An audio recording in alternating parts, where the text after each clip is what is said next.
Hi, myself Shashidhar.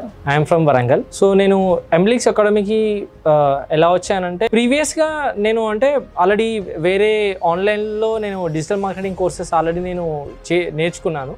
కాకపోతే ఏంటిది అంటే థియరిటికల్గా నేర్చుకున్న దానికి ప్రాక్టికల్ నేర్చుకున్న దానికి కొంచెం తేడా ఉంటుంది. సో దాని ద్వారా నేను ఏంటంటే డిఫరెంట్ ఇన్స్టిట్యూట్స్ని ఏంటది వాళ్ళ యొక్క ఇన్స్టా పేజెస్ ఎలా ఉంటాయి, వాళ్ళ వెబ్ పేజెస్ ఎలా ఉంటాయి, వాళ్ళ కంటెంట్ ఎలా ఉన్నది, ఇవన్నీ బ్యాక్గ్రౌండ్ రీసెర్చ్ మొత్తం అన్నీ చేశాను. అండ్ అదేవిధంగా ఫిజికల్గా కూడా కొన్ని డెమోస్ అటెండ్ అయ్యి ఎంబ్లిక్స్ అకాడమీని చూస్ చేసుకున్నాను అనమాట. సో మెయిన్గా ఏంటంటే చైతన్య సార్ ఏవైతే షార్ట్స్ చెప్తాడో ఇన్స్టాగ్రామ్లో ఏవైతే వీడియోస్ చెప్తారో సో అది నాకు మెయిన్గా అట్రాక్ట్ అయ్యింది.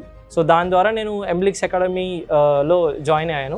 సో దాని తర్వాత ఏదైతే క్లాసెస్ జరిగాయో 3 months క్లాసెస్లో సో ఫస్ట్ మంత్ మొత్తం మాకు థియరిటికల్ అండ్ ప్రాక్టికల్ క్లాసెస్ చెప్పారు. సో దాంట్లో చైతన్య సార్ థియరిటికల్ చెప్పారు and practical content and Tarun sir చెప్పారు. సో చాలా బాగా చెప్పారు మాకు కంటెంట్ ఏదైతే ఉందో.